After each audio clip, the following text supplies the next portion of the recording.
I want you to take a look at this psalm with me really quick. God has taken his place in the divine assembly. In the midst of the gods, he holds judgment. That is Psalm 82 verse 1. God here is in a meeting, an assembly of sorts. And the word that the psalm uses for the other beings in this assembly, the ones whom God is judging, is the Hebrew word Elohim. It's the same word used for God, Yahweh himself, throughout the Hebrew Bible.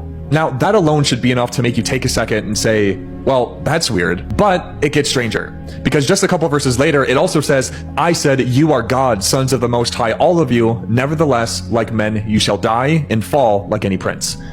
God is giving a death sentence to beings that he previously called gods.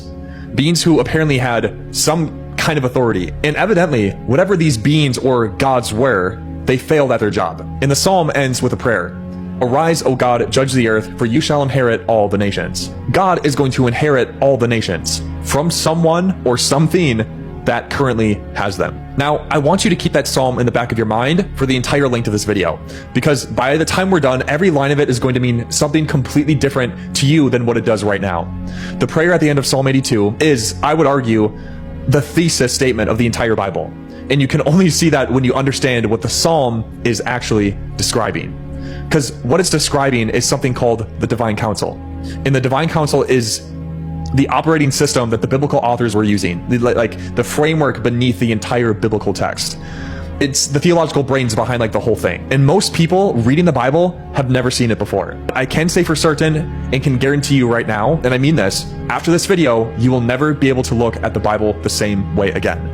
If you have enjoyed any amount of my content so far, this video is more or less the glue that practically runs through everything else. Because once you see it, you literally cannot unsee it. But with all that being said, without any further ado, let's get into it and yeah, enjoy the show. So, before we open the Bible, we need to go to Syria. It's spring 1928. A Syrian farmer named Mahmoud Mela Azir is plowing a field near a harbor of Manet el Baida on the Syrian coast. He digs it up and finds a strangely placed flagstone covering a subterranean tomb. Inside are Bronze Age artifacts. Word of this discovery enters the Louvre Museum in France. René Dussaud, head of Oriental Antiquities, looks at the objects and says that something this well made has to come from a major city nearby. French archaeologists shift their attention inland to a low mound all the locals call Ras Shamra, the Fennel Headland, and they start digging. Just a year later, excavations begin under Claude Schaefer, and on the afternoon of May 14, 1927, the first inscribed clay tablet comes up from the floor of a buried building. Then more, then hundreds. The script on the tablets is a completely unknown alphabetic cuneiform, 30 characters at most, nothing anyone had ever seen. Three scholars, Hans Bauer, Edouard Dorme, and Charles Verroyo, working independently, crack it within months. By summer 1930, they're reading it. What they'd found was the ancient city of Ugarit, a major Bronze Age Canaanite city preserved since around the 1200 BC, and the tablets contain its religious literature, the myths, the stories of the gods, but most significantly, the Baal cycle. Now, I did a whole video covering briefly Baal and the Baal cycle, but for our purposes today, here's what matters. The tablets described a divine assembly, a council of gods. El, the elder deity, the father figure, presides over it. Lower gods are granted domains and rulership, and they can even challenge for authority. But together, they make decisions on how to rule the world. And when biblical scholars looked at this, they looked at the Hebrew Bible and went, wait a second, we have this, it's right here. The imagery of this is almost identical, and the vocabulary is strikingly parallel, and the structure is almost the exact same. That recognition started a whole field of scholarship. H. Wheeler Robinson's 1944 article, The Council of Yahweh, was the starting gun. He argued that the council in the Hebrew Bible wasn't metaphor, but something that the biblical authors meant as a literal reality. Frank Moore Cross at Harvard built the framework through the 1950s and 70s, and his 1973 book, Canaanite Myth and Hebrew Epic, mapped the deep connections between the early Israelite religion and the Canaanite world it lived inside. E. Theodore Mullen then wrote The Assembly of the Gods in 1980, the most comprehensive treatment of the council structure up until that point. Mark Smith's The Origin of Biblical Monotheism in 2001 deepened it further. And then, the late great Michael Heiser, whose dissertation at the University of Wisconsin-Madison in 2004 was specifically titled The Divine Council in Late Canonical and Non-Canonical Second Temple Jewish Literature, synthesized all of this and made the argument that changed everything. The Divine Council wasn't something that early Israel believed and then abandoned. It survived all the way through the Second Temple period. It's in Daniel, it's in the Dead Sea Scrolls, it's in the New Testament. The biblical authors knew what they were doing, and even Jesus himself quotes this psalm. They were using it. But there's something that they understood about this psalm that we don't today. Something that's been hiding under the ground until very recently that completely transformed the narrative of the biblical story. One of which that, when it is understood, completely changes our understanding of the supernatural world and the story of the Bible. So the key word that unlocks the divine council is the Hebrew word Elohim. In English translations, Elohim gets, or almost always gets rendered as God, capital G-O-D. The same God who created the heavens and the earth in Genesis 1 verse 1, the God of Abraham, the God of the Old Testament, etc., etc. That's the primary usage, and it is the correct usage. Yahweh is called Elohim throughout the entire Hebrew Bible. I think nearly close to 2,000 or so times. Of course, Genesis 1:1, in the beginning, God, Elohim, created the heavens and the earth. We know that to be Yahweh. But here's what no translation tells you about the word Elohim. The word is not, in the Hebrew Bible, a proper name. It's a category.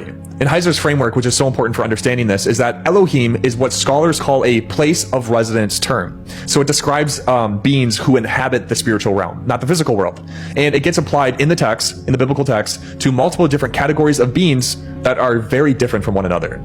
For example, when the medium or the witch at Endor sees the spirit of Samuel, when Saul goes to her and he's just like, hey, resurrect this guy, and he's like, what do you see? She says, I see an Elohim. So one of the uses for the word Elohim is the disembodied dead spirit of the prophet Samuel. That is called an Elohim. Not because Samuel is God, obviously, but because he's now inhabiting the realm of the dead, of the spiritual world. The gods that Israel is repeatedly warned not to worship, Chemosh, Dagon, Baal, all are called Elohim in various places. Jephthah in Judges 11 literally says to the Ammonites, will you not possess what Chemosh, your Elohim, gives you to possess? The other nations' divine beings that they worship are called Elohim. The sons of God who meet before Yahweh in Job chapter 1, they're called the B'nai Ha-Elohim, or sons of Elohim, or sons of God. The divine beings in Psalm 82:1 who are being judged, they are also Elohim. So Elohim describes anything that inhabits the spiritual realm, from Yahweh himself at the very top, all the way down to the spirit of a dead prophet. And it's a term that's used for nearly half a dozen things that aren't Yahweh. But Yahweh, of course, is not just another member of this category. He's categorically unique among them.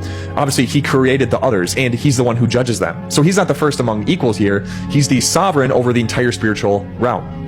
But the word Elohim as a category includes more than just him. That's kind of the whole point. So when we see the word God in English, G-O-D, we tend to associate it with all the things that we would use to describe the God of the Bible. Things like being omniscient or omnipotent or creatorship, stuff like that. So when we say the word God, we automatically assume that we are talking about something that either has those qualities of being omniscient or omnipotent, but we all know that is only reserved for the true God, which is Yahweh. But interestingly enough, that is not the way that the writers of the Bible thought about the word God. And we know that because there are passages where those qualities are denied of the other Elohim or gods that aren't Yahweh. As Heiser once put it, Yahweh is an Elohim, but no other Elohim is Yahweh. He is species unique. And once you see this, you can start reading the passages that use the term a lot accurately. And a lot of passages that seem strange at first, all of a sudden start making a whole lot of sense.